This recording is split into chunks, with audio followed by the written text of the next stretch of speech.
Following yesterday's market-wide correction, the markets are experiencing a breather today as major indices and cryptocurrencies put in moderate upside. Almost a year later, we now have an update on the QuadrigaCX exchange fiasco. Another $5 million Ethereum transaction fee was paid, indicating potentially some malfeasance. And we're going to discuss the future of the cryptocurrency markets in today's exciting episode of Breaking Bitcoin.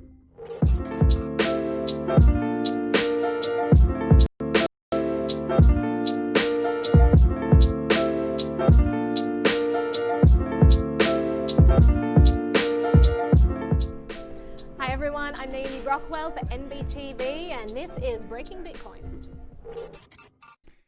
Welcome back to Breaking Bitcoin. This is your daily source for everything markets and personal finance. Hopefully everyone is doing fantastic today, wherever you happen to be, and however you are tuning into us this afternoon. We've got a fantastic show for you, so much that we're going to talk about.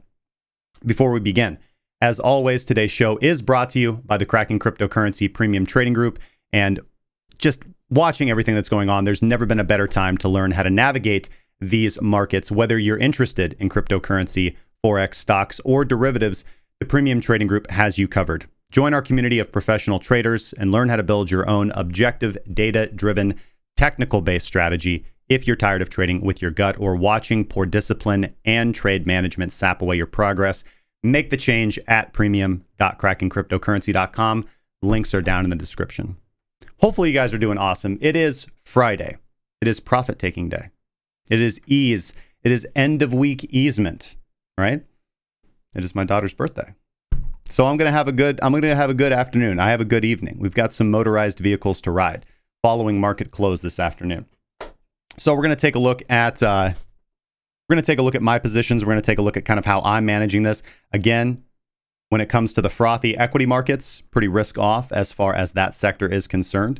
Looking for yesterday was a pretty decent day, bringing the kind of the what do you want to call it? Bringing the bill, I guess, due on current positions that are opened up, particularly for the group. Still heavily weighted in altcoins that are still performing quite well, in my opinion. Looking at the markets and seeing what we're progressing moving forward. The majority, and Alexander, senior analyst Alexander, called this very well, being the mastermind behind a lot of the positions and altcoins that we're in.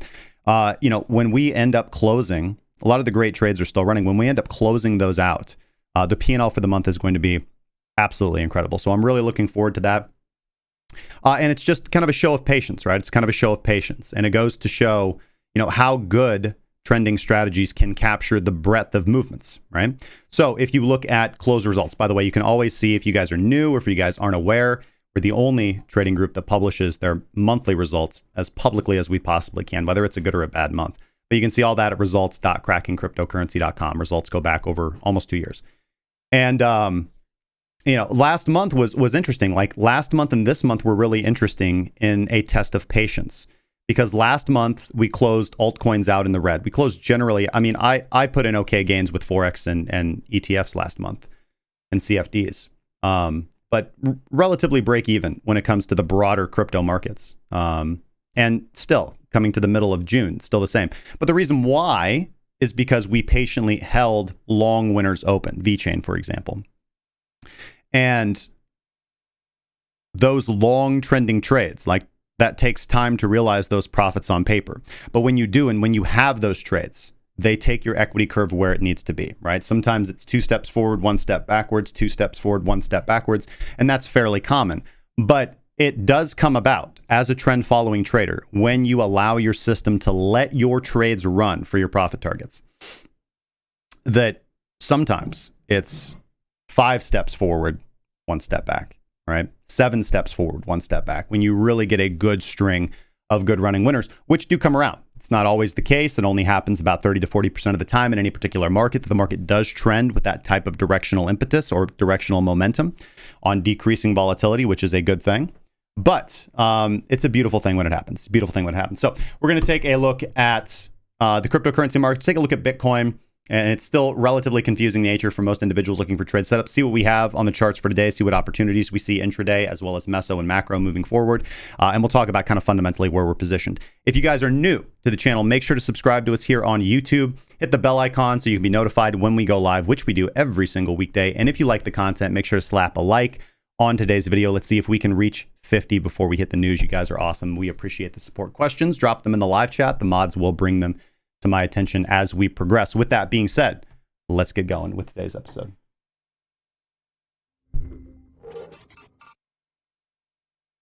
Here we are in the micro live scene.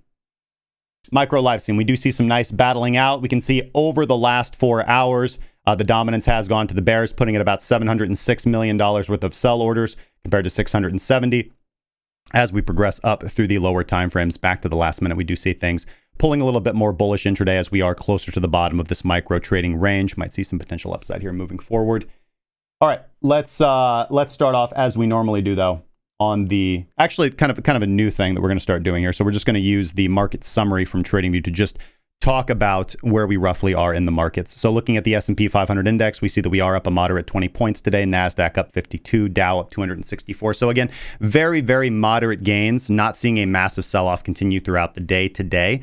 We do see, and this was, slightly to be expected. And of course, this was my feeling yesterday as we concluded our analysis. I was very hesitant at looking at these very large directional positions to the downside. I was very hesitant about, asserting that we had broken and that we were going to progress further. In fact, my overall analysis, and the premium members will note this due to the lack of any swing trades that were called to short BTC to the downside, was that we weren't in position. The swing shorts were still off of the table, right? We were not there yet. And we see that today because we have had a little bit of an upsurge in almost all of the markets. Prices have bounced back up a little bit. When we look at the major indices for some direction here, it's not very indicative.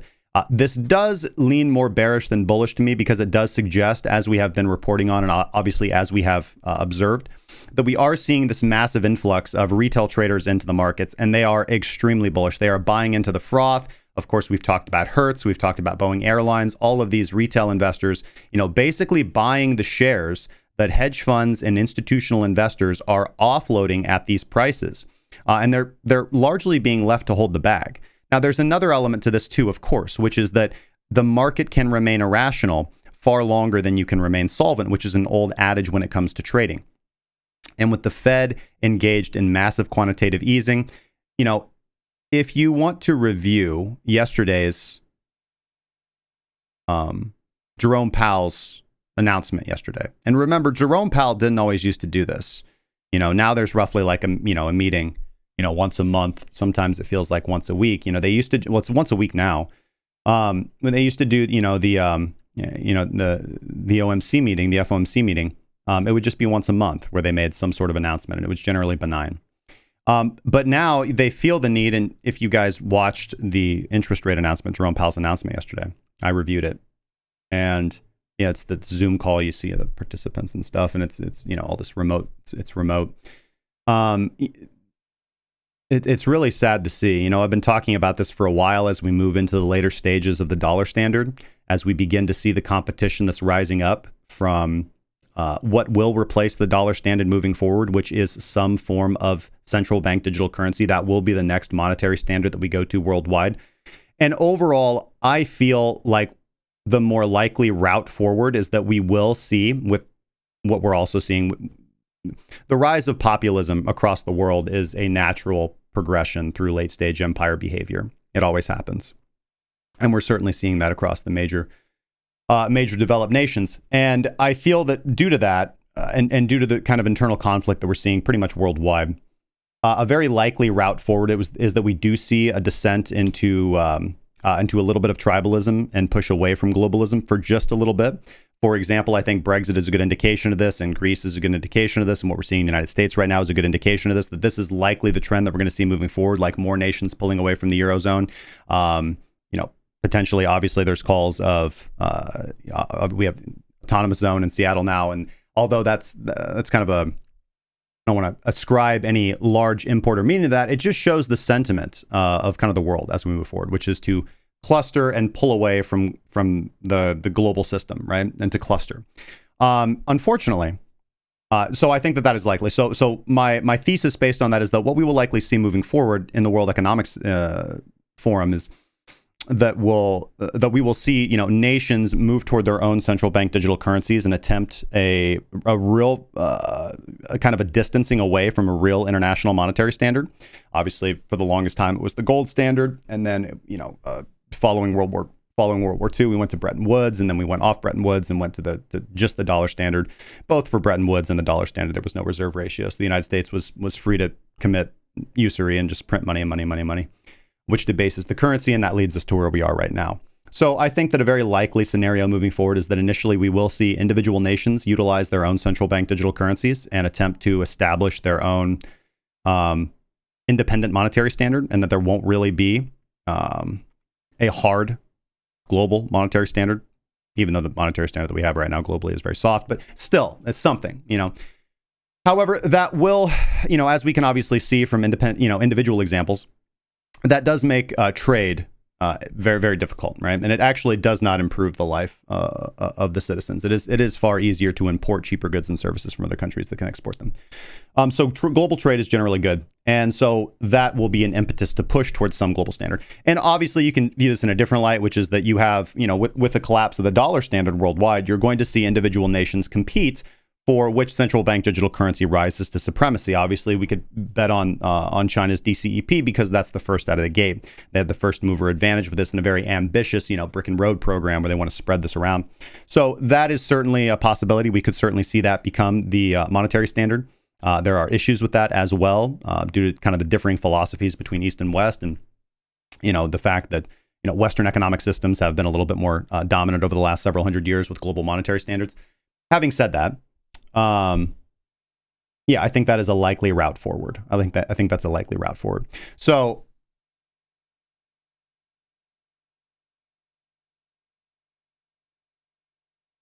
trying to tie that back into what we're kind of talking about with the markets right now. You know, so let's just go back. Obviously, the other thing that we can kind of focus on in the interim is, as we talked about, retail individuals buying up bankrupt stocks, which they really should not be doing. Oh, of course, the fact that the Fed is on money printing jubilee. So reviewing the FOMC yesterday, it's very, very clear that the Federal Reserve is not in any way, shape, or form interested in raising interest rates for whatever reason, for whatever purpose. You can very clearly take away from Jerome Powell's comments and from the decisions of the Federal Reserve Bank that there is nothing, really, no data that could be put in front of them that would incentivize them to raise interest rates. They declared yesterday that they have dismissed of the idea that there's some correlation between low and high unemployment and interest rates. And now we're going to have high unemployment and low interest rates, which is kind of the worst possible thing that you can have moving forward for an economy here in America. That is going to be the thing. 40 million jobs have been destroyed due to this response, and I think that's going to continue. I think that things are going to be relatively difficult moving forward, which sets up opportunities, right? Every tragedy is an opportunity if you have a long enough time horizon.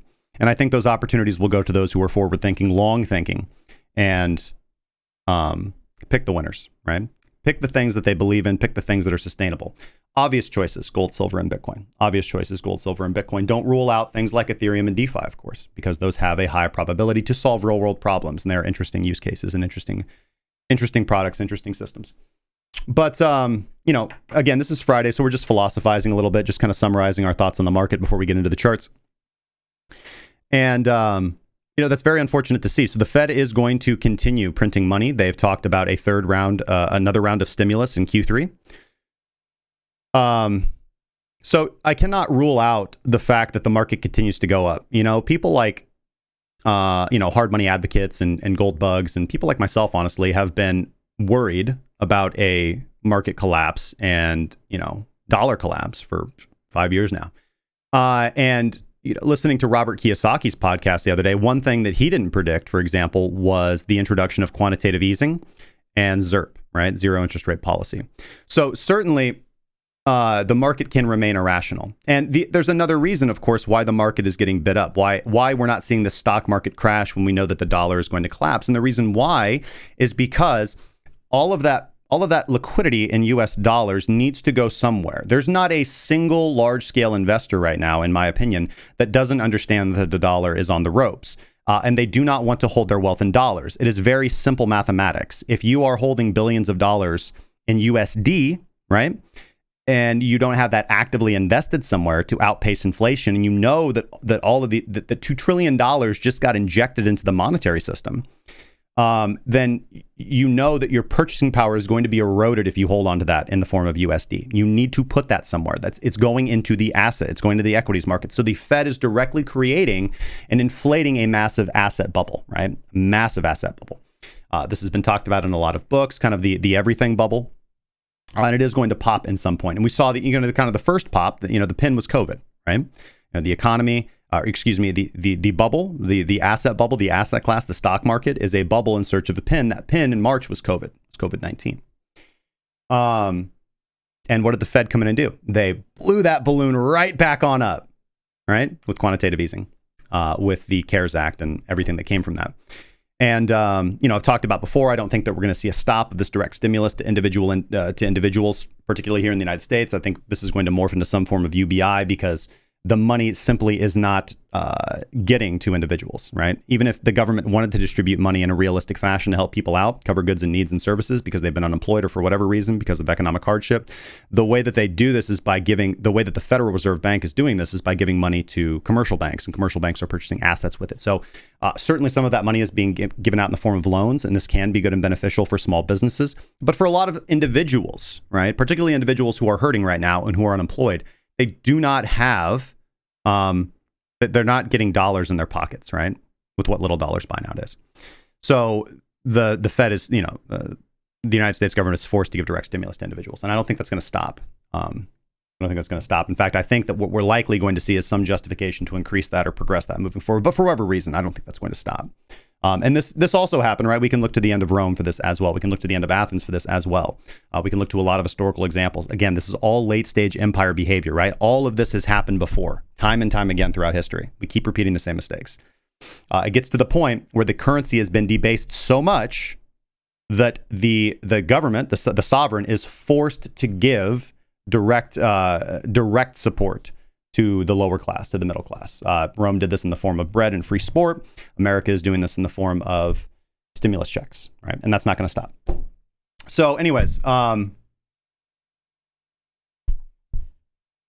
lot of interesting things happening on. So I think that, again, not to be doom and gloom, this sets up an amazing wealth transference opportunity, right? So for those who, kind of have the patience and foresight and the ability to invest, to understand the markets, to escape the volatility, to harness the volatility and use it to their favor, I don't think there's been a better time to be a trader and take control of your finances. If you have your money sitting in some 401k that is being managed by some firm that has a bull-only mentality due to the last 50, 60, 70 years of the stock market always goes up, stonks always go up mentality, I think you're playing a dangerous game. I think if you trust those individuals, if you trust the Federal Reserve Bank, if you trust, honestly, the government right now with your financial future, knowing that they've bankrupted Social Security, knowing that they've bankrupted almost every single deposit on account with the Treasury and replaced them with IOUs, if you understand that the dollars that you're circulating right now are IOUs, if you understand that America is essentially a broke country living on credit, right? Because we accept, we import almost all of our goods, right? So we accept goods and services from other countries and we give them worthless paper in return. That's going to stop. It's going to end at some point in time, right? All these dollars that we've exported to other countries, they're going to come home to roost, right? And if you're not seeing the inflation now, it will happen then. And that is really like, things happen quickly. The center cannot hold, right? And if you've ever been in a company or any business that's ever failed, if you've ever been in a relationship that's failed, you know this to be the case, right? I think everybody can kind of agree with that analogy, right? A relationship that fails, right? At least in my personal experience. You're in a relationship and, things are fine, things are troubled, things are on the ropes, things aren't going well. But you kind of continue on like everything's fine until like the breaking point. And then everything goes from, this is normal to 180 like in a day or a week or a month. It happens very, very quickly. Things collapse very, very quickly, right? And we can see this, the single largest market correction in a single day back in March. And the currency crisis is going to be just like that, right? People saying, well, we haven't seen it. I can't see evidence of it. I can't see signs of it. You can certainly see signs of it. The impact will happen very quickly, right? These are cascading events. So again, it's very easy to look at the markets right now, even in cryptocurrency, right? It's very easy to look at the Bitcoin chart right now and feel either extremely bearish or extremely bullish, right? There is a larger thread here, right? And we're going to get into trading because, of course, I'm an active trader. This is my source of active income. But I'm also an investor, and I also live in this world just like you do, right? And there is a very important narrative here that I believe in very firmly, which is we're at a very important time where if you want to come out the other side of this successfully, you need to be very you need to have control of your finances, right? Bitcoin allows you to do that via the public-private key system. Physical gold and silver allow you to do that. Stocks do to some degree as well. If you invest in good stocks, there are good companies out there. There are great companies out there. I have a dividend stock portfolio. I don't plan on dumping that. Growth stocks, gone.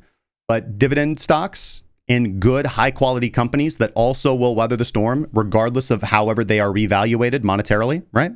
Those aren't going to go anywhere, right? McDonald's, Coca-Cola, Emerson, Johnson & Johnson, those companies aren't going anywhere, right? They're good, high-quality companies that have good management. Now, that's not set in stone. There could be calamities.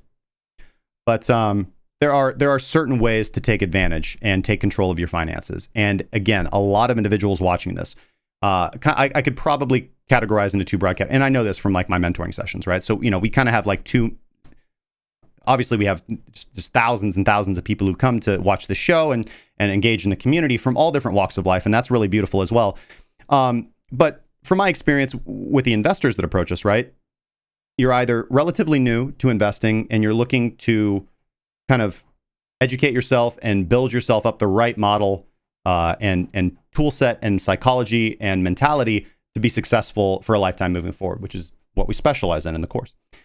Or alternatively, you are, somebody who's a little older and maybe has accrued some wealth and you don't know what to do with it, right? So for both of those categories, if you fit into that, I think it's absolutely imperative that at the end of the day, you do your research, you study your history, you look at what's going on in the world, and you take control of your finances. All right, so let's finish summarizing the market. We see the German DAX down about just 0.18%. The Nikkei down about 0.75%. So again, nothing really massive. Obviously, we see the FTSE and the major American indices up moderately. I think this is largely retail right now. And we do see that there is a little bit more panic globally here, particularly in the form of the Nikkei and the DAX. Going to currencies, the Dixie is up again, which makes a whole lot of sense as kind of fear begins to unravel. And this happens slowly, right? But the Dixie is up about 1.5% over the last 2 days. If we look at futures, gold and silver are returning their gains. Silver more predominantly. Silver is net negative over the last 2 days because silver put in I think a little bit less than a 1% gain yesterday, and it's down almost 2% today. So still gold and silver searching for that directional bias, that strong momentum right now. The market has kind of hit the bricks. I think the market hit a wall, obviously. We hit a pretty large buy wall, obviously, that prevented the market from dropping lower. I'm not sure what generated that wall. I can speculate as to it in the form of cryptocurrency, because with cryptocurrency, we have far more tools available to us to kind of look into the exchanges and monitor wallet transactions and things of that nature. Less so with other markets. But crude oil, which was just in a nosedive yesterday, has basically hit the brakes. Everything's basically hit the brakes on most of the markets right here. We see here CME futures up about 1.61%. So just broadly glancing at this, looking at the breadth of the overall market right here, I would say that gold and silver are still relatively neutral as far as like intra-week or monthly trading opportunities right now. In the long term, certainly the trade is to the upside. But we have to remember, guys, there is room here. As bullish as gold, silver, and Bitcoin are, there is still room for them to come down and experience market correction, right? We saw this yesterday when Bitcoin moved in lockstep with the S&P, with the major indices and stocks, right? With risk on assets. It was traded as a risk on asset. It was treated as such. There's going to be all sorts of narratives, but at the end of the day, listen, there's a very simple tenet when it comes to my philosophy of trading. I'm a trend following trader, which means at the end of the day, there's only one data metric that matters, and that's price. That's current price. What did price do? Like, you can spin up whatever fundamental or technical or philosophical narrative you want about where price is supposed to go within some time period, right? But at the end of the day, price dictates price. Okay. And price, we saw yesterday, move down in lockstep with everything else. And what did gold and silver do? They did not. Gold and silver went up. This does showcase, right?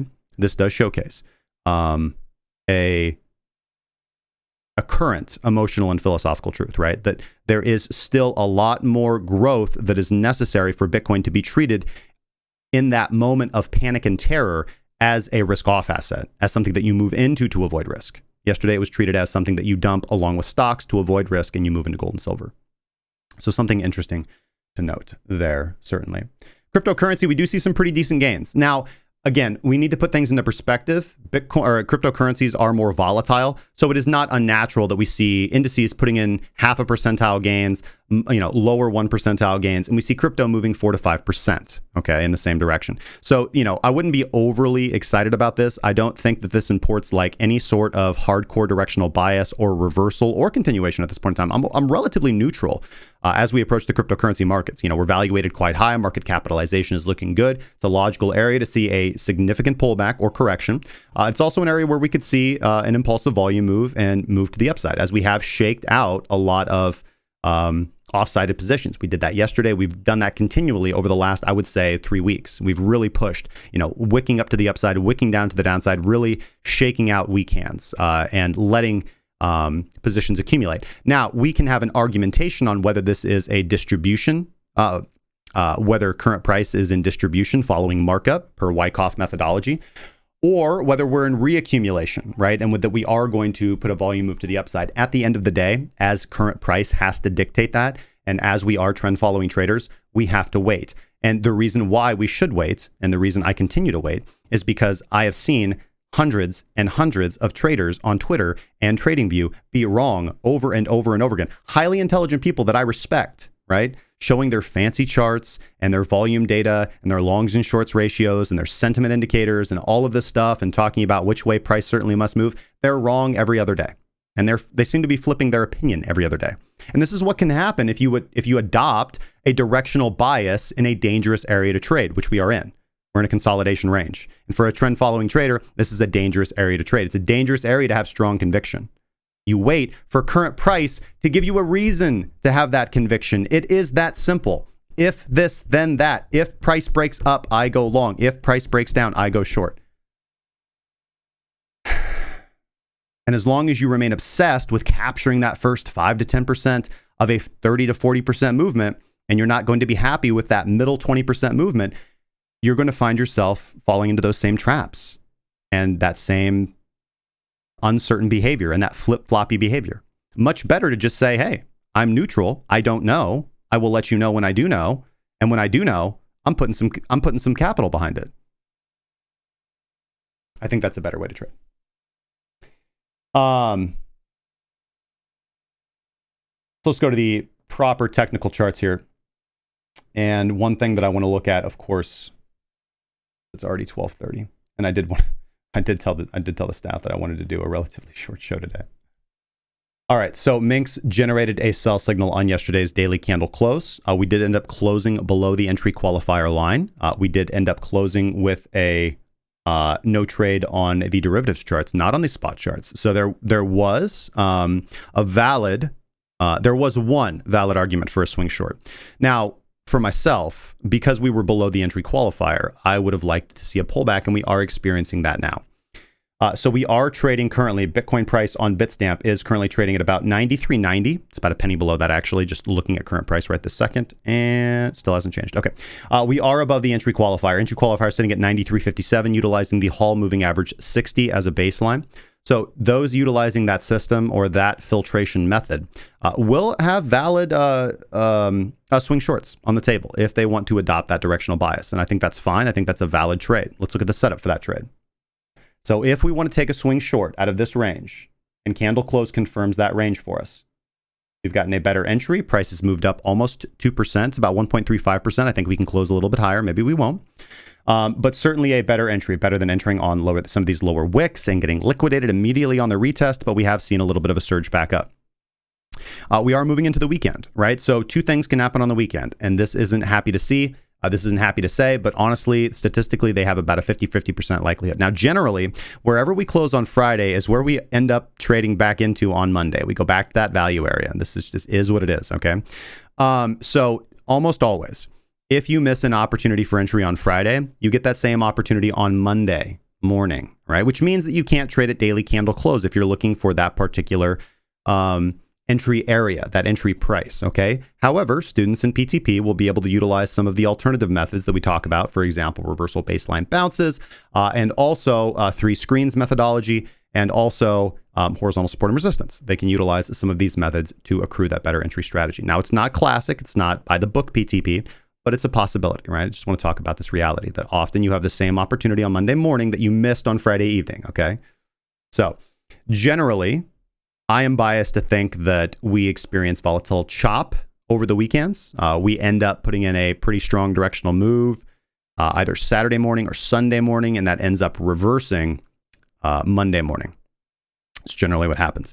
The other thing that can happen, and although I said that they're about equal in probability, I think that's actually not quite correct. I think that my bias is speaking here, certainly, because I've looked at the stats and they are closer to 50-50. But what we've experienced recently is, I would say, more over the last year, right? Rather than the last 4 years, which that 50-50 data is derived from. Often what we experience more rarely what we experience is continuation of the directional bias in a pretty significant way without that buyback. Now, I think that's less likely to happen. And again, kind of getting into that, adopting that idea that, oh my God, I got to put on a position because price could run to the downside on Saturday and Sunday. That's FOMO trading. That really does kind of strike me as fear of missing out mentality and the desire to enter into a trade, which is absolutely what we want to avoid.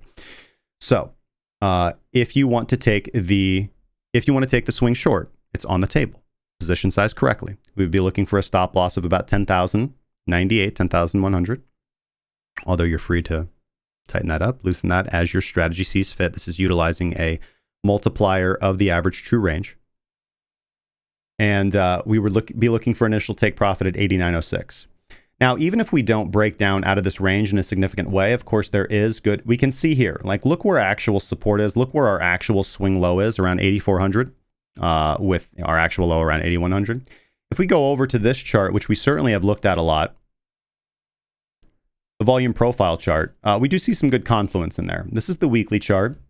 And we can, of course, we're going to draw a horizontal ray here on candle body close support. It's coming in around 87.29.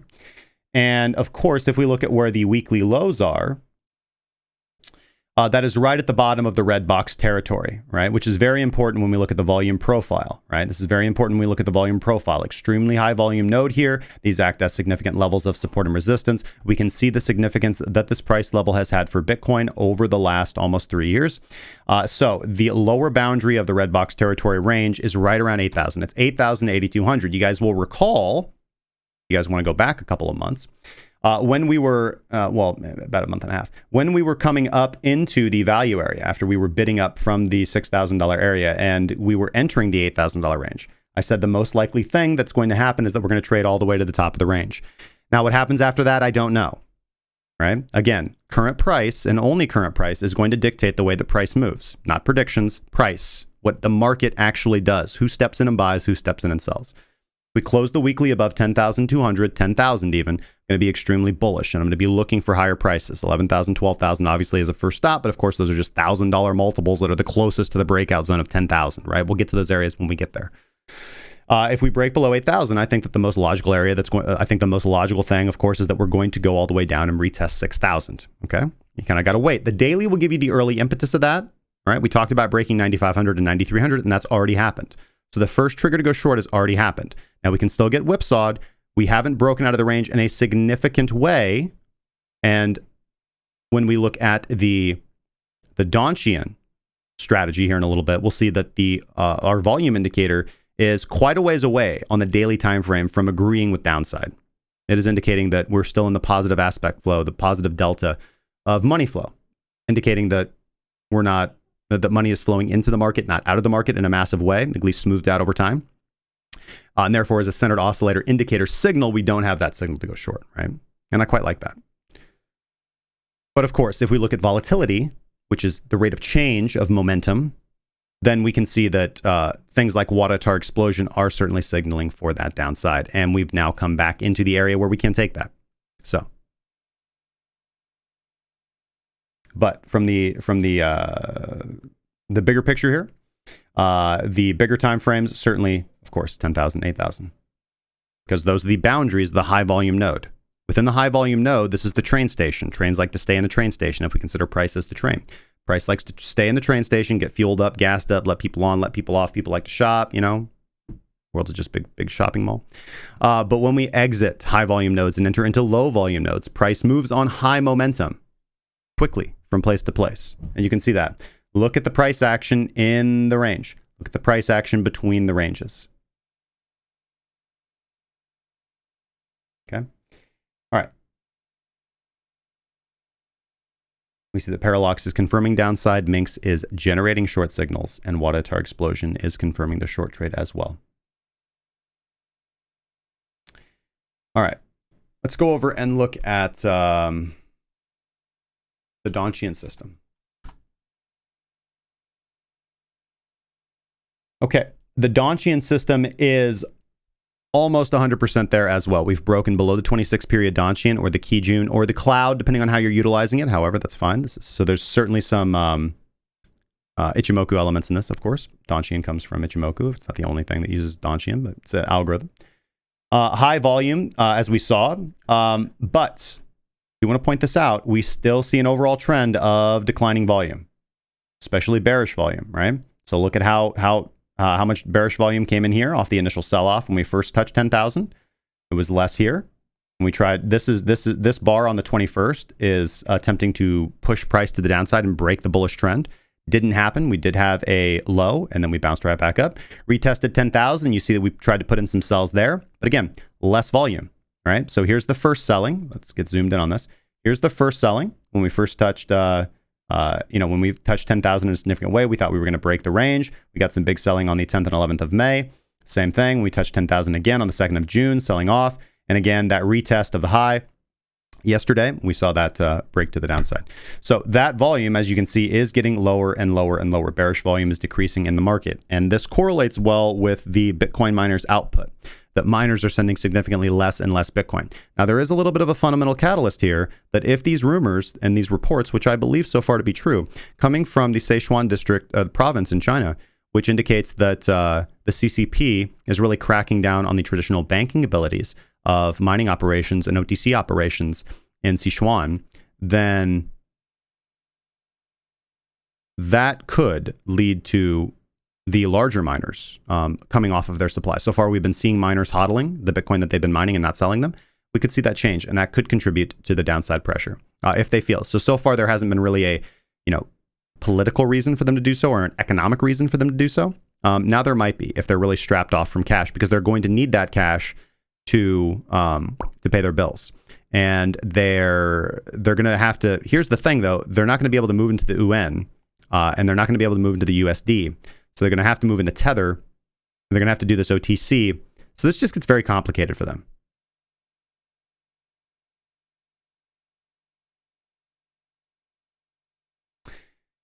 Time transformation has crossed to the downside here with regular bearish divergence confirmed. So this is agreeing with shorts. True strength index is crossed to the downside, which is agreeing with shorts. The only thing here that would disagree with shorts is money flow, which is sitting at 0.05. We need to see it below 0. It's trending to the downside, but we're not quite there yet. Carrie and Smarty, thank you guys so much for the subscriptions over there on YouTube, my friends.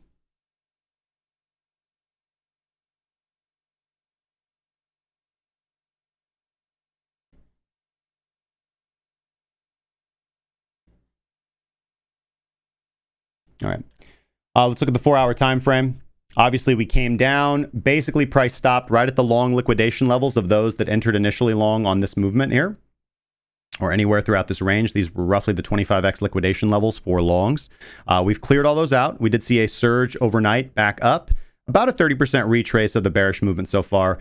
reached up to about 90, not quite 9,600, but about 9,550. And we so far are experiencing some downside on some good volume. Look at this low volume, small volume to the upside here, and pretty decent sell volume coming in. This certainly leans more bearish than bullish. And even on the 4-hour time frame, Minx is about to give us a continuation signal cross under, as we can see from the curve of the Minx line.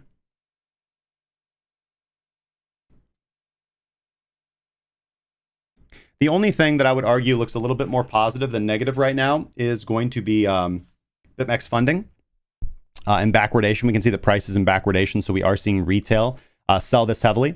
Now, when we're in a consolidation range, which we've been in for the last 2 months, just about every time retail steps in and pushes price into backwardation, they're going to get stopped out, meaning price is going to go up. And whenever we see a large premium on price, which indicates that retail is buying up price, generally these happen at highs and lows after a big movement, they're going to get stopped out and price moves down, right? And you can just see this over and over and over and over again.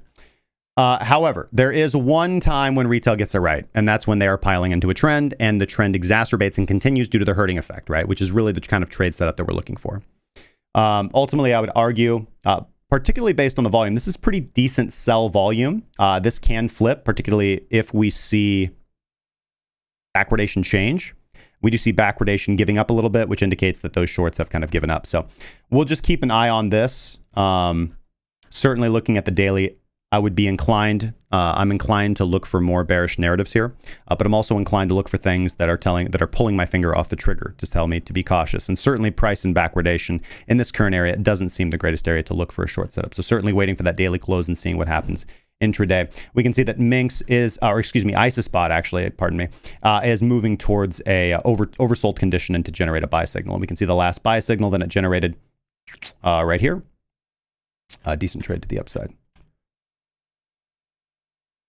That's about it. Obviously, Bitcoin CME futures, beautiful reversal baseline bounce opportunity that came up off this candle right here. Pitching a beautiful move to the downside. Here was another good reversal baseline bounce opportunity here. Another good reversal baseline bounce opportunity here.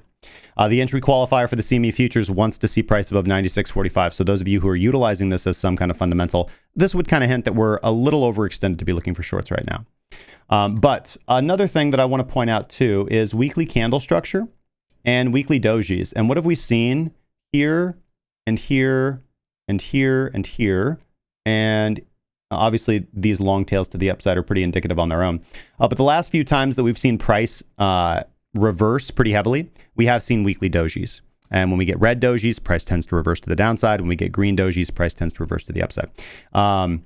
You can correlate this with support and resistance and overall, have we been moving up or have we been moving down as well? But obviously, we can clearly see here that we're at resistance and we are putting in a red doji at resistance. And particularly this body of the doji right here, compression. Let's see price reverse here on one, price reverse here on one, price reverse here on one, price reverse here on one. It's a long-legged doji, but certainly price reverse is there. And now we're getting that pretty much same weekly candle print right now.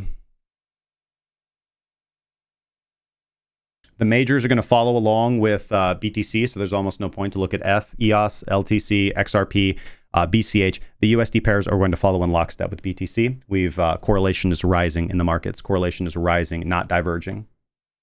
Looking at crypto bubbles. A couple narratives that we can take away from this. Coins that are slated to be listed. We are seeing, because Bitcoin is being relatively boring today, only generating really 2 so far profitable trade setups intraday, the scalp to the upside, currently the scalp to the downside.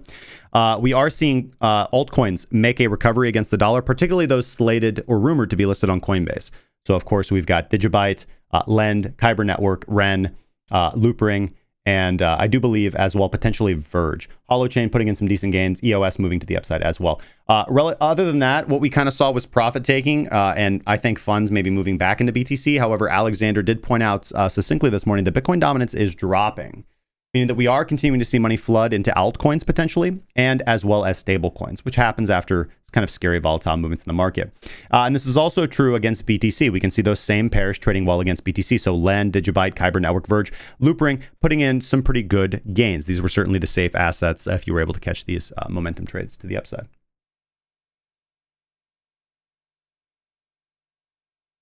All right. Just got some good long liquidations right now.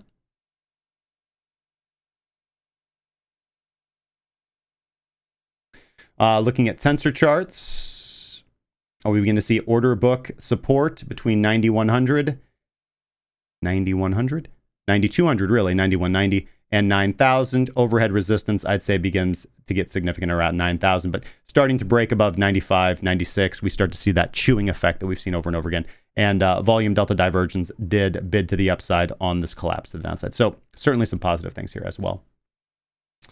A bunch of liquidated longs, people attempting to buy the bottom, and good buy pressure here, particularly from, ooh, somebody got smoked on Deribit. No, all these longs got smoked. Huh.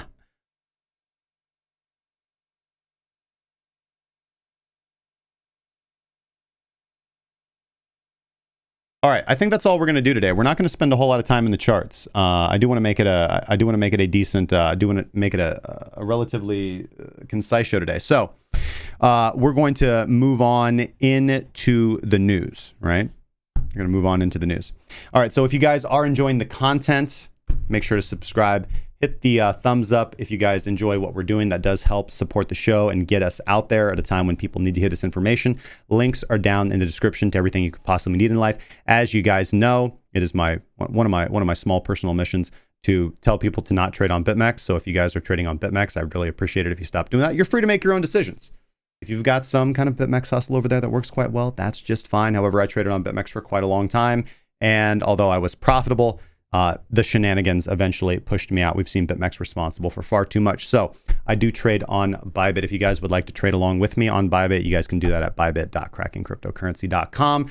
And I'd like to check in with junior analyst Jason and see what his experience is like on ByBit. And then we're going to get into the cryptocurrency segment, guys. Stay tuned.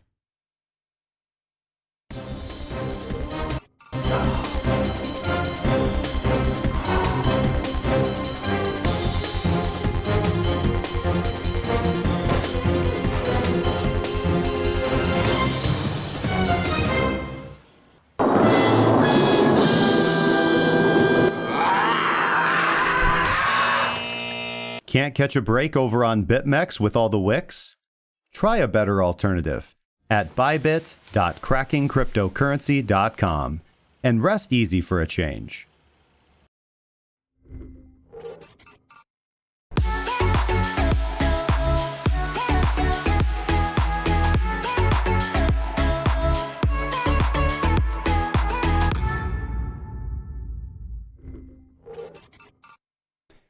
All right. Our first story of the day. DeFi giants join forces as Kyber Network integrates Chainlink.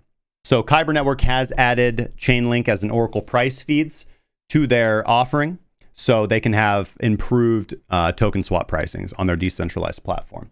So this is pretty neat. This is good for Chainlink, and this is good for Kyber Network as well, and certainly a good fundamental when we see price continue to move to the upside.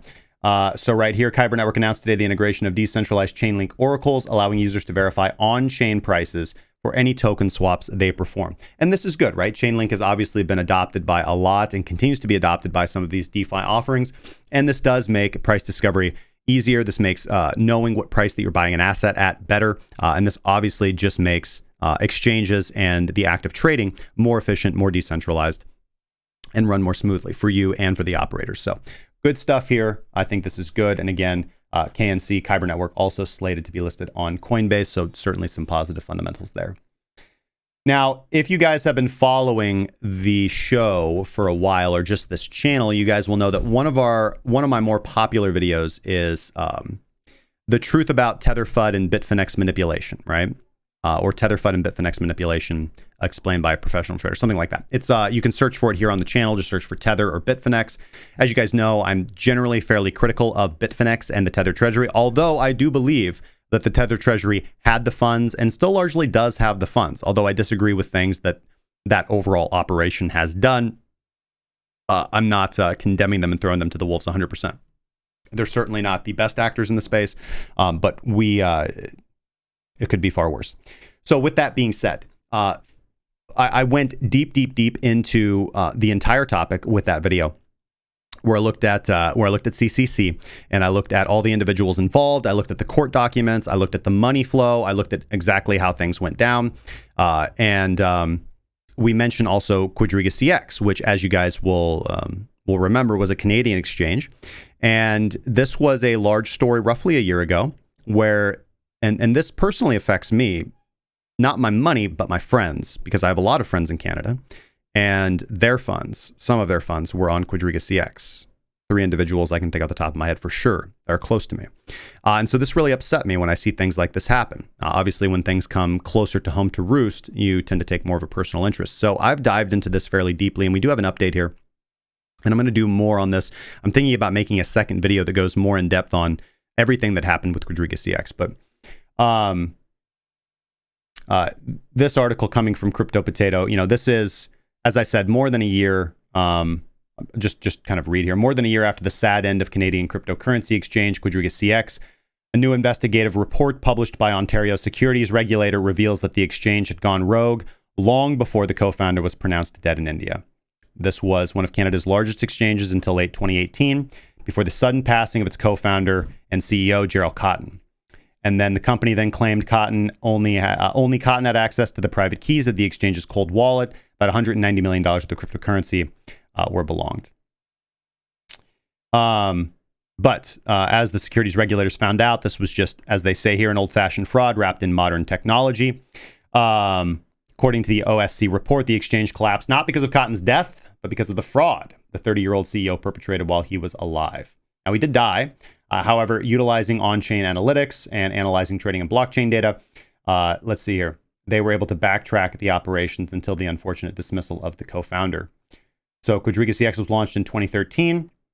In 2016, Cotton took full control of the assets and the platform became a Ponzi scheme. He spent money on a lavish lifestyle and traded with customers' funds as he saw fit. This misappropriation of funds went on for years, and QuadrigaCX became a real Ponzi scheme where they had no money and were paying out old investors with deposits made by new investors until late 2018, when Gerald actually kicked the bucket.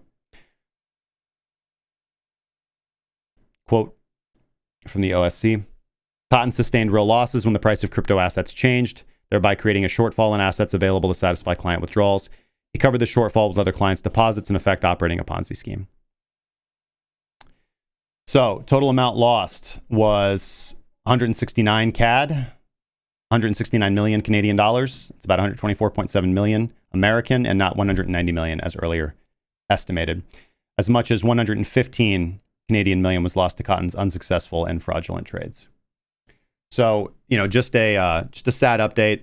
And, really honestly, an impetus for decentralization, and that whenever you put, power corrupts, absolute power corrupts, absolutely. And when you put a lot of money is power. And when you give a lot, when you have these centralized points of failure without any form of regulation, be that from the government or from the community, and you cannot peer into what's actually happening on the back end, fraud tends to occur, right? And again, we can see this with Bitfinex, we can see this with BitMEX, we can see this with Tether, we can see this with Coinbase now attempting to sell user data to the government and to the DEA.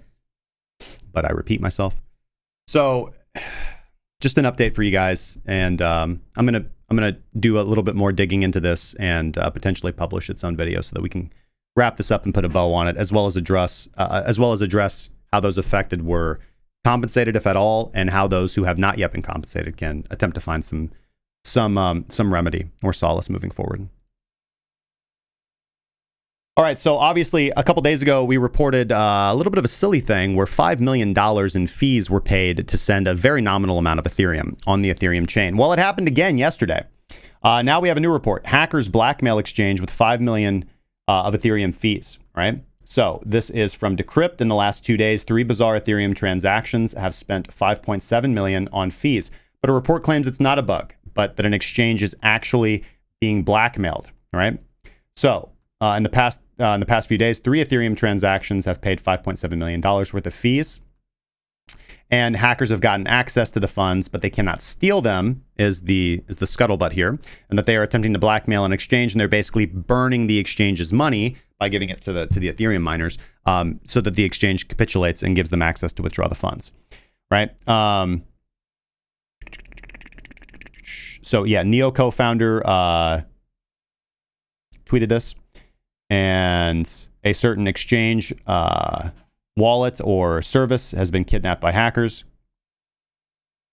And according to PeckShield, which is a China blockchain analytics company, these reports are not crazy. So these are likely to be gas price ransomware attacks.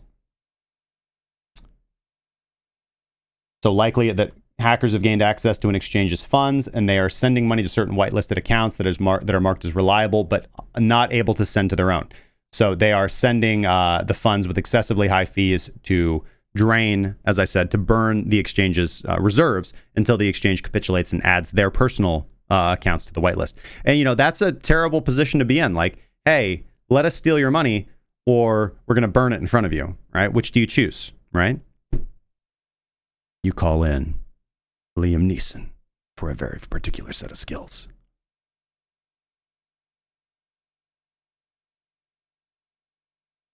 So we don't know what exchange or what service. Again, this is a little bit of speculation, but again, this $5 million fees on Ethereum like that's not common. That's not normal. That's not a mistake that anybody would make twice, and certainly not a mistake that somebody would make 3 times in a week. It seems highly unlikely. That's like,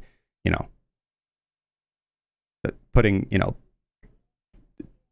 a bunny rabbit, putting a chimpanzee, in front of a typewriter and expecting him to produce Shakespeare. So again, I know that that's statistically likely to happen, but like the million to the million to the million to the millionth percent, and then we add some decimals to the end of that.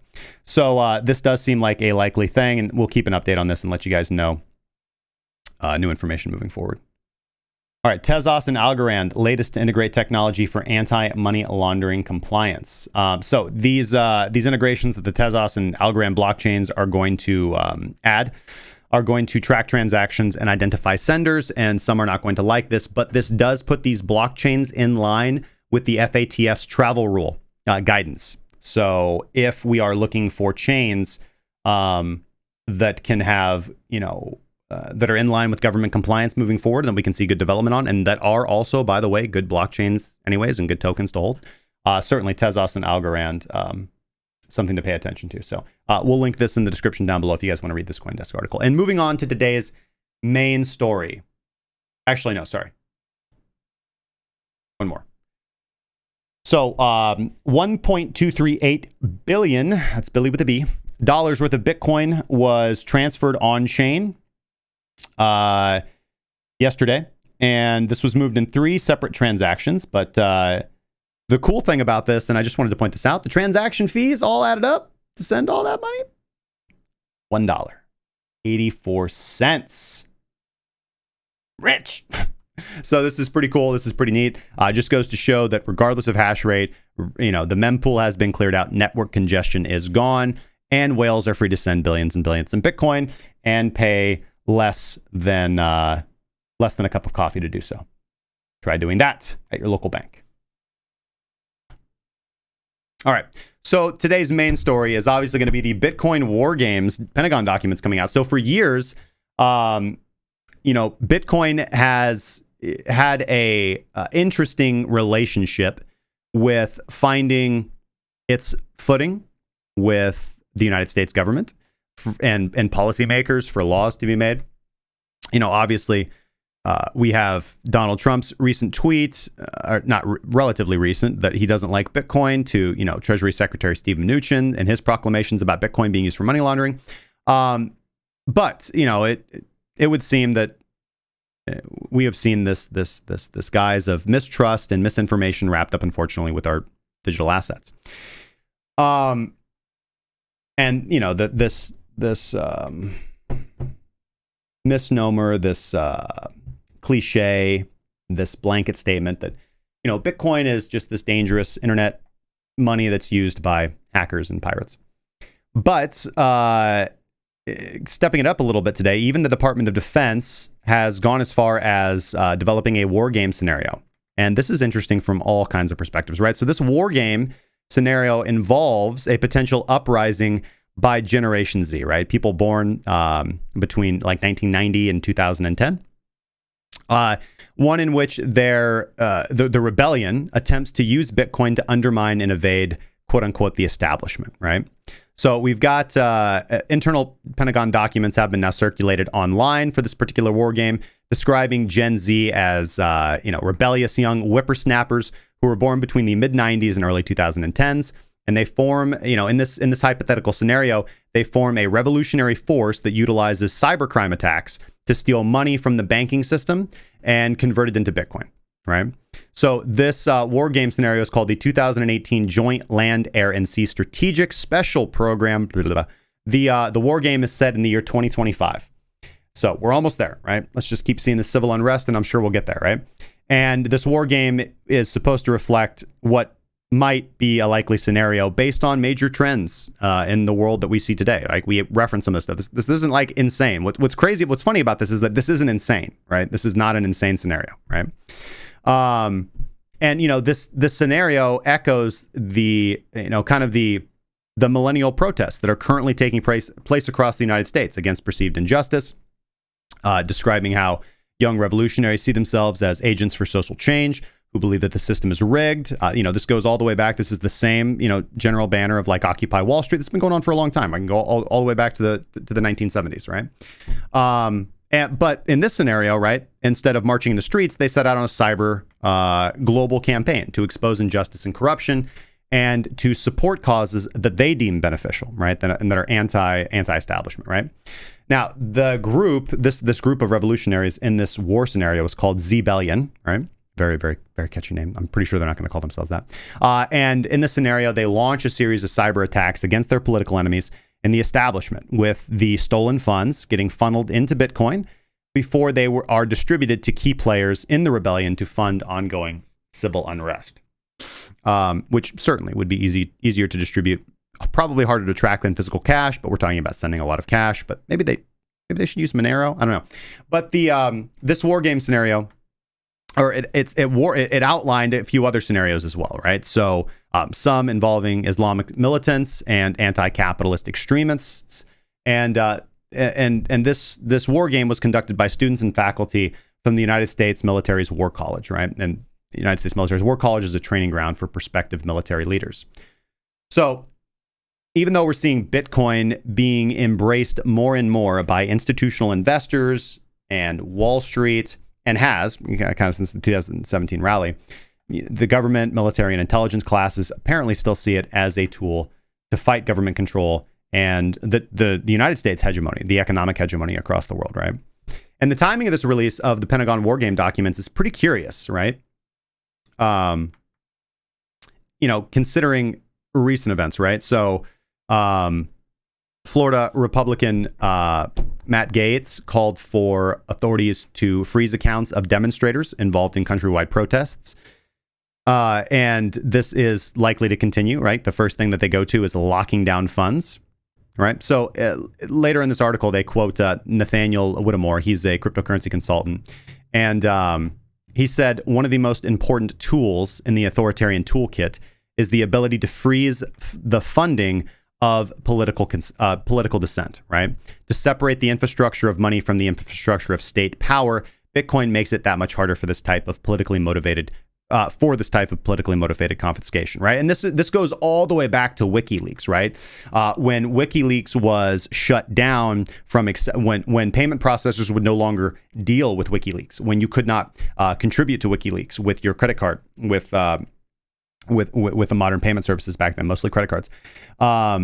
People went to Bitcoin, right? And, even if we go back to the Bitcoin Talk forums, like this was something that individuals were a little bit afraid of, like Bitcoin developers were a little bit afraid of this. Satoshi particularly called for them to not, for Bitcoin to not be utilized to support WikiLeaks, but it ended up being a good thing for Bitcoin and getting its name out there. However, one could argue in retrospect that this also was the beginning of its association with the dark web and with its association of, maybe being an anti-establishment currency, which it is impossible to get away from. Anything, again, software can be utilized in whatever way, shape, or form. So it's possible that Bitcoin could have not gotten this moniker or this shroud of, bucking the system or anarchy or crypto anarchy or again, just anti-system, right?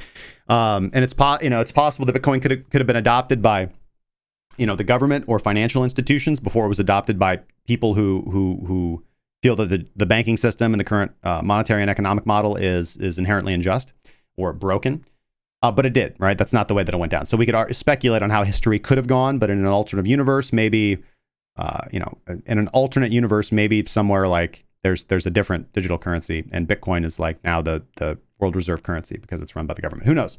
But that's not currently the way that it is now, right? But this is a story as old as time, right? For a free and open society, you have to remove censorship. Censorship is not part of a free and open society. Censorship is state violence. It's compelled and enforced by the state. So that's a violation of free speech. Free speech is by the only way that individuals can engage and communicate their message. And you need to be able to engage with and communicate your message to those who are willing to listen to you without engaging in violence in a free and open society.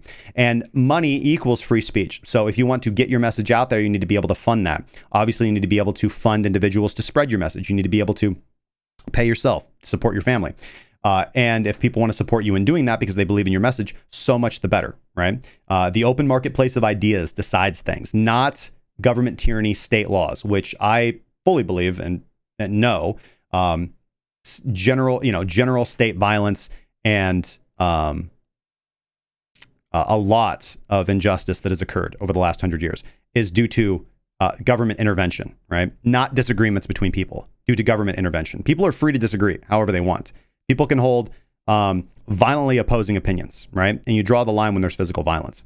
But you don't shut down debate. All that does is create a power vacuum or a system where whichever side gets into power, they're going to use the current legislation of censorship and shutting down speech as a club against the opposing side. And that's not good because that pendulum swings, right? It's very easy for people who have the power to either denounce or not denounce censorship, or for the other side too.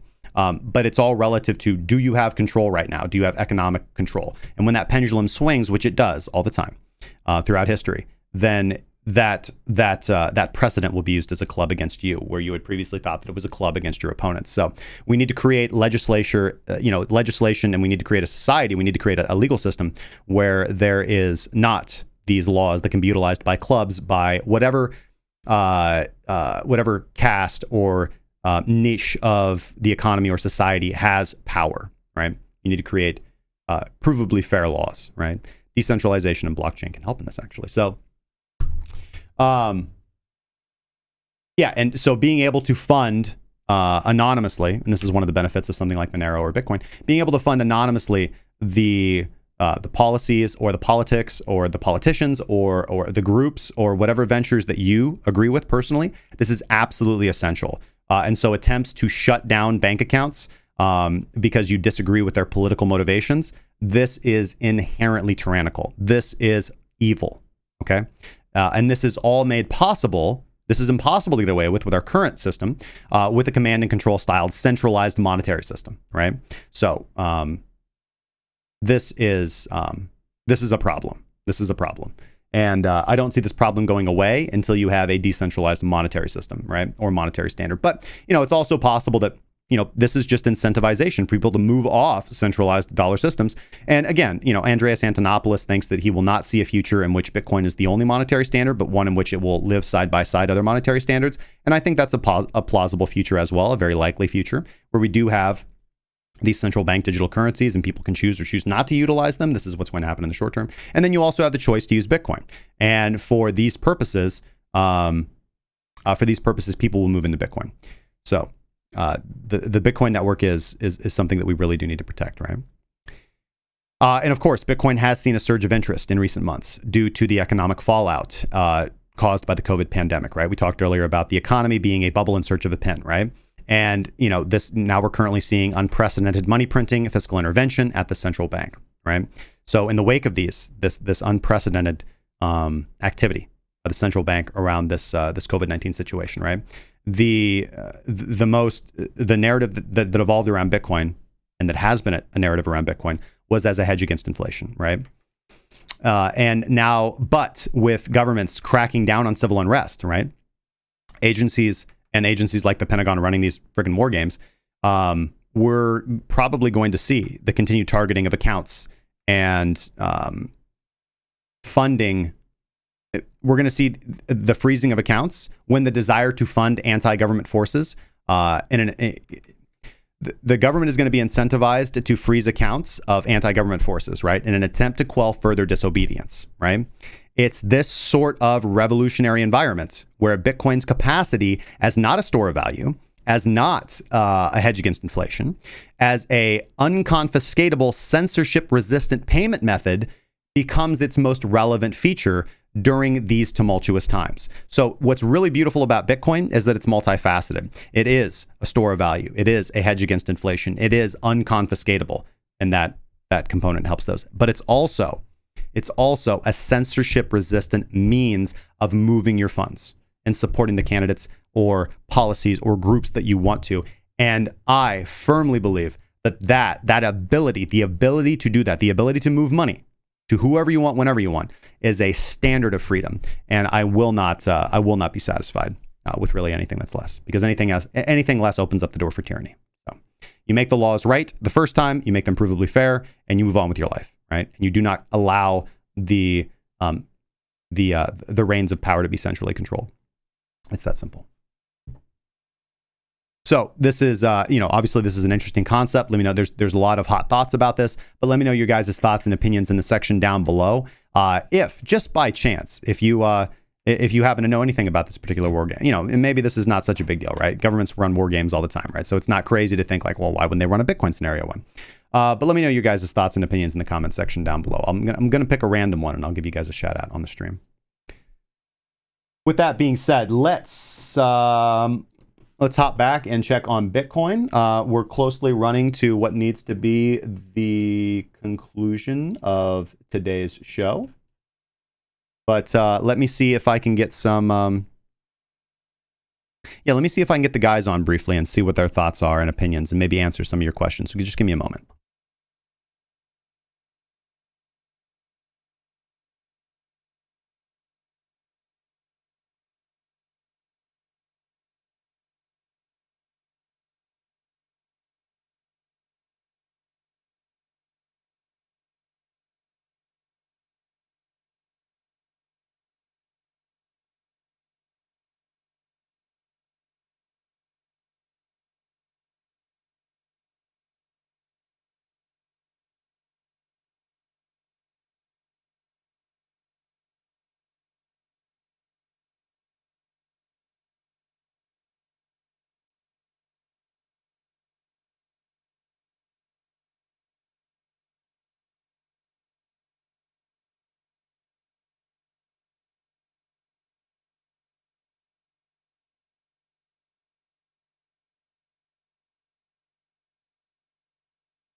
Here we go. As joined, generally, as always, by Mr. We've got Senior Analyst Alexander. We've got Junior Analyst Jason, Mr. Crypto Jack. How you guys doing today? Fantastic Friday. Good. Well, just got back from the grocery store. What'd you get? Did you, were there armed escorts? Did you enter any autonomous zones? No, not this part of Los Angeles. Everybody's wearing masks, so that's nice. I was gonna say, was social distancing out the window? Because I'm noticing it here. No. As a matter of fact, all the aisles in the grocery store are one way now, so you don't have people going both directions, getting oh, let me scoot past you here. Oh no. They have like the little one-way signs, like road signs that say one way on them. It's large stickers that go on the linoleum floor, but it's like one way. We've had those for weeks, so whoever's making those is making out like a bandit. Yeah, the big stickers winning out here. Dude, I'm telling you, in pandemic, get into the big sticker industry. Yeah. The grocery clerk fined me when I went the wrong way down the aisle. They fined you? Yeah, they gave me like a negative coupon. I had to present it as cash. Yeah, shame. They rang a bell. It was awful. Yeah, they're in robes, just walking around shaming. Yeah, they had to walk around naked. It's enough that you're buying only cookies.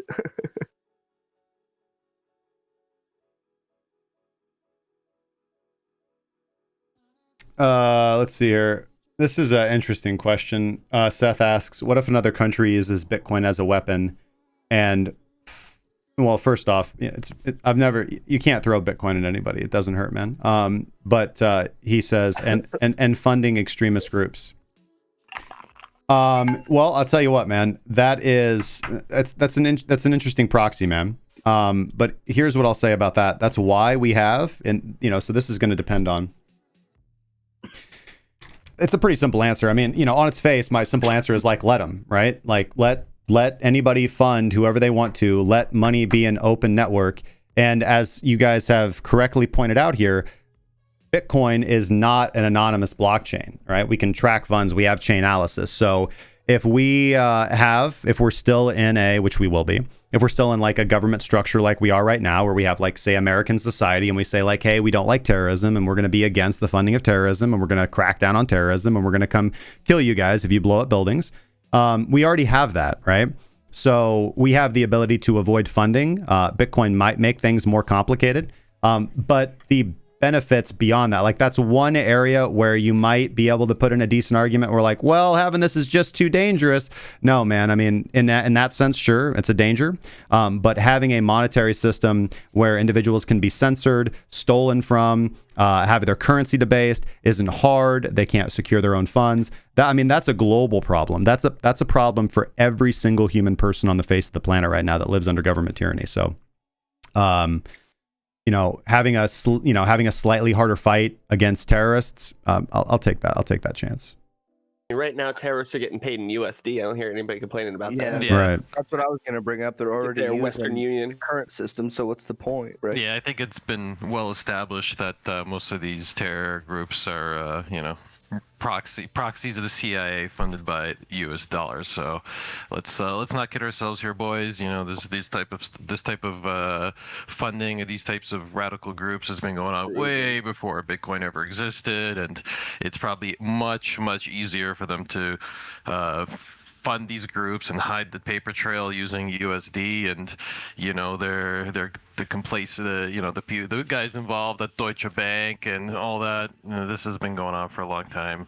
If anything, Bitcoin is it's too much of a liability with how much tracking you can do on the chain.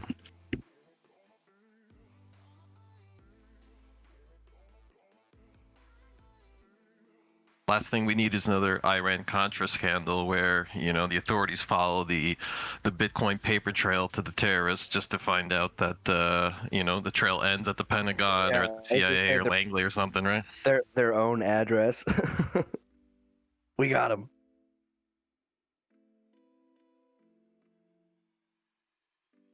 Interesting that I did not switch QR codes with that woman. I think it's interesting on one of the best bottom feeder settings that I've found currently while backtesting. The 86% profitable one is firing on today's candle currently. So daily close? On the daily close, yeah, you'll have to wait for daily close. But currently, if you can pull that chart up, regular bottom feeder, the one that you have should be firing as well. This is just a different setting.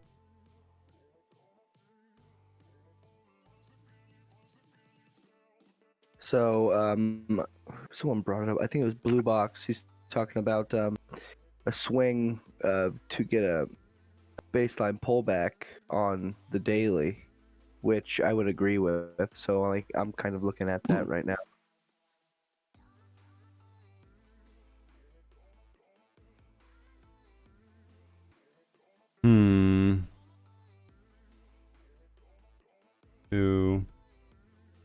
Well, if we charge all the way back up to 98, 9900, We could wick.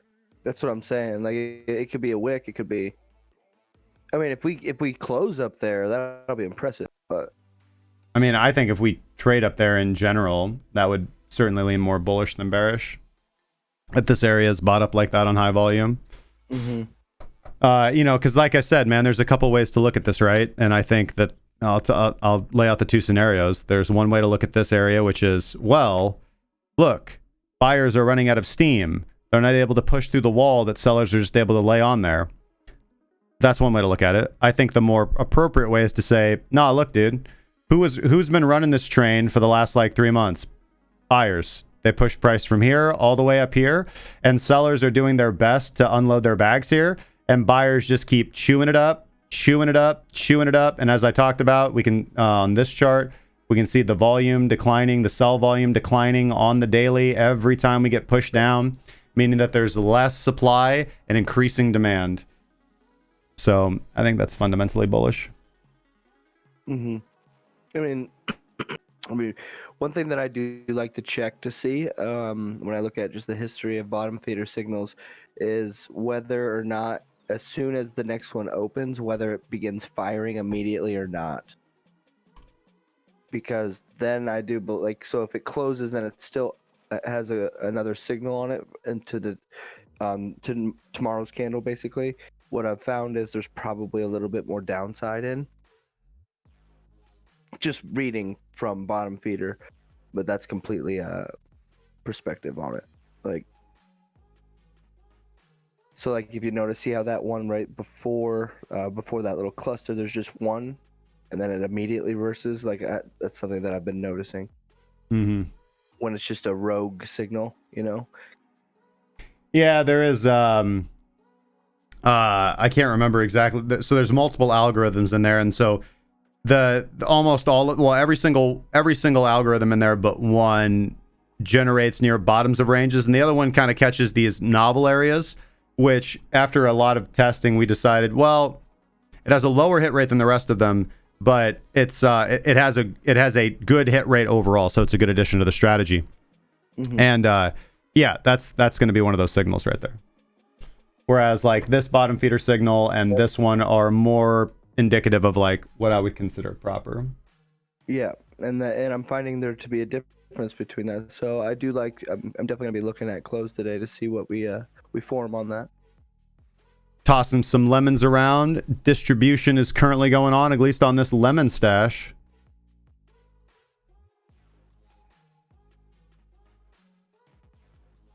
It's like a lemon chest more than a lemon stash. It's got so many lemons stored up. Starting to stink. Yeah. Very, very miserly with lemons. I bet I'm going to clean up on these lemons. Midwest attempts, Rhino TD, DePi Guy, and ETH1. Bringing it in.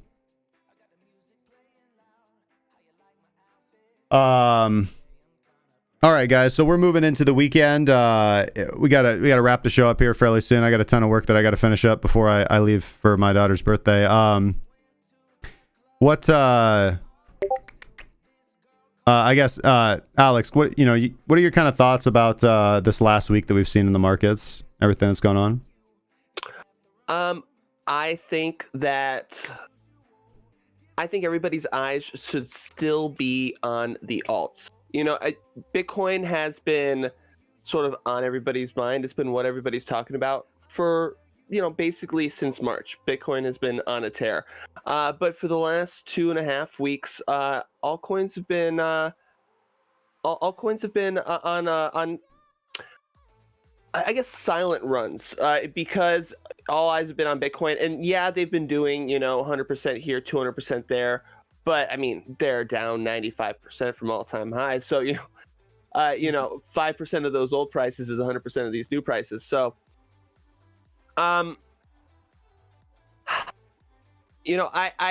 hesitate to be like, just go all in hard on the entire altcoin market. I don't know exactly how it's going to happen. Shitcoins have been performing incredibly well versus Bitcoin. That has not stopped. It didn't even stop yesterday. Like it held up the shitcoins for like maybe 6 hours or so yesterday, and then they were just back off to the races. They stopped us out of maybe half-hour trades, and then they just they were bullish again. I think as Bitcoin falters here, the crypto market traders are going to step in to the alt market a lot harder and try and recreate the gains that they've had on Bitcoin over the past 2.5-3 months.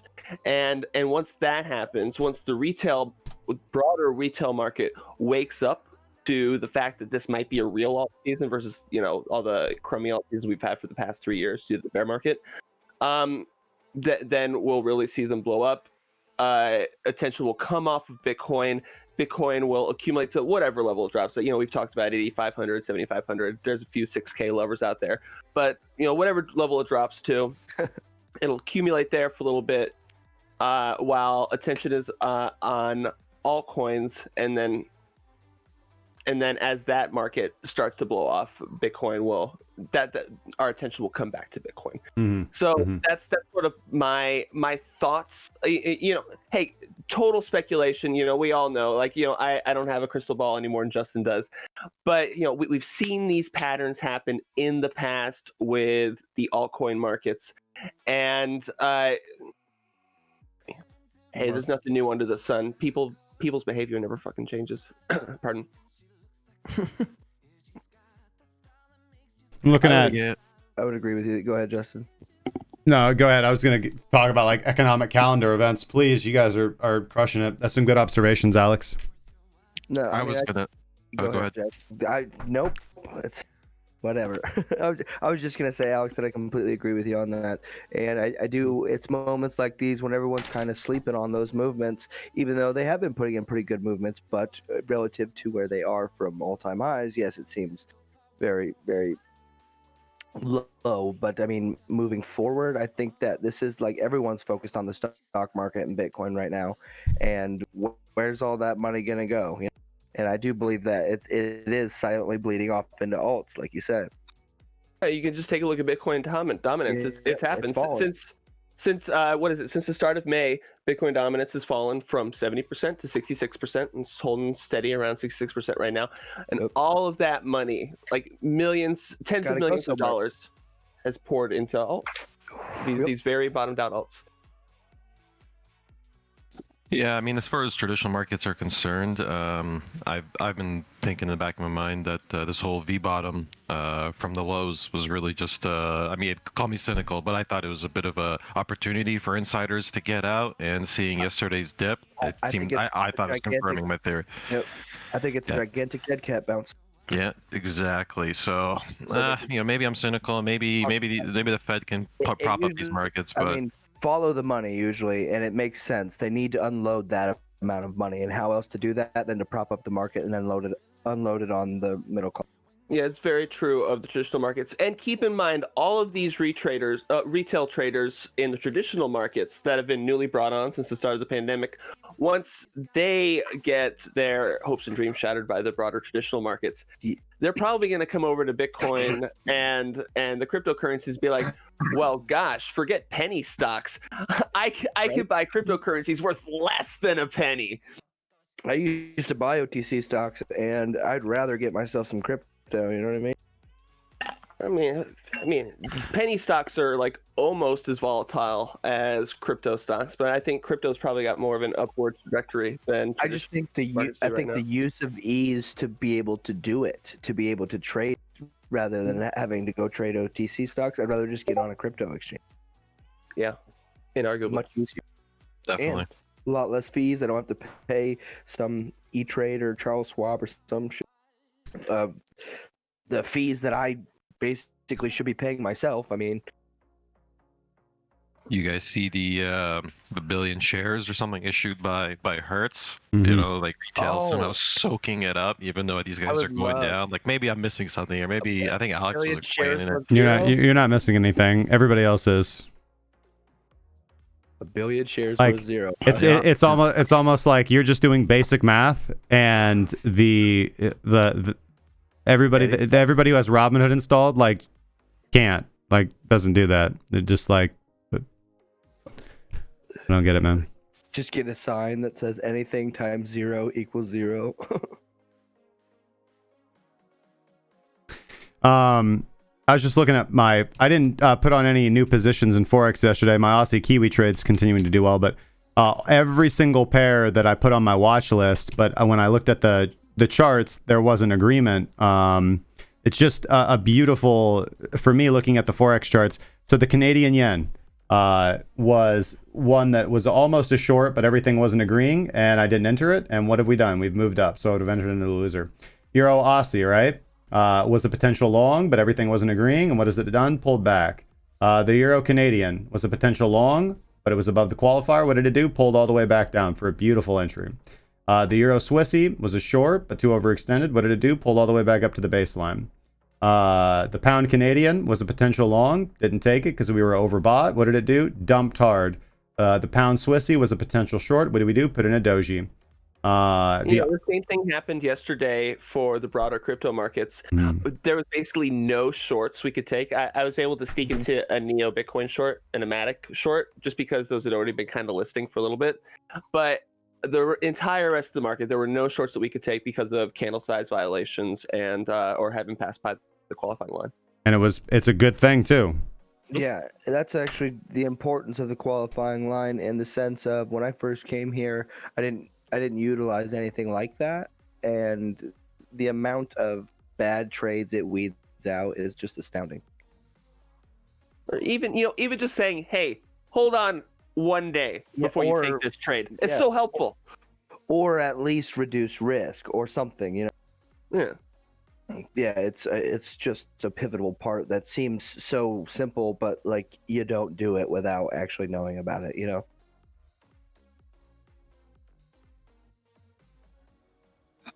All right, guys. Well, it's 1:30. Let's wrap her up. Buy Bitcoin. I don't care what it's doing in price action. Just keep buying it. Stacking sats. IXRP. You want to leave him with just nightmare? Who this man? Hold on, wait. Say that again. Buy XRP. I think I don't. You guys didn't hear it, but to the broadcast stream, they heard me censoring you. It's the only time I'll engage in censorship. Does it seem like more backwardations coming in here? It is increasing, yes. Nice. So price is likely going to go up. Yep, everyone's shorting this movement up right now. Like that. Yes, I like that. So, all right, cool. All right, well, thank you guys for joining me. I will see you guys back here on Monday. Thank you so much. Have fun at your daughter's birthday. I will. Don't forget to deliver a little care package to your local autonomous zone this weekend. I will. Yep, helicopter and some Bitcoin. Helicopter and hardware wallets. All right, the man. Cheers, guys. Have a good one. Happy weekend, everyone. All right.